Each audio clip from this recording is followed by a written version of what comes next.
أهلا بيكي في قناة قبل ما تشتري. في الفيديو ده هتكلم عن كريم العين من سيرافي، وهل فعلا هيفرق معاكي ويستاهل تشتريه ولا لأ. كريم العين من سيرافي هو كريم مرطب للبشرة حوالين العين، وهو بيساعد على تقليل مظهر الهالات السوداء والانتفاخات والتجاعيد.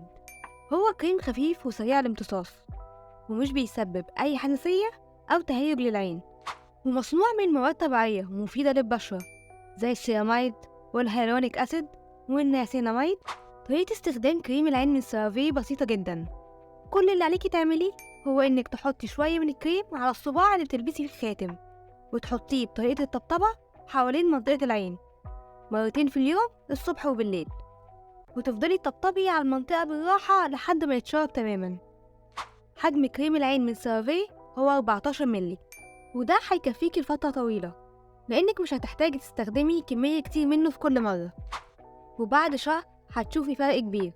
أول حاجة، هو فعلا بيرطب البشرة حوالين العين بشكل ملحوظ وبيخليها أكتر نعومة ومرونة. تاني حاجة، هو بيلطف المظهر العام للعين وبيخفف من الانتفاخات والهالات السوداء. تالت حاجة، هو بيخفف شوية من التجاعيد وخطوط رفيعة حوالين العين.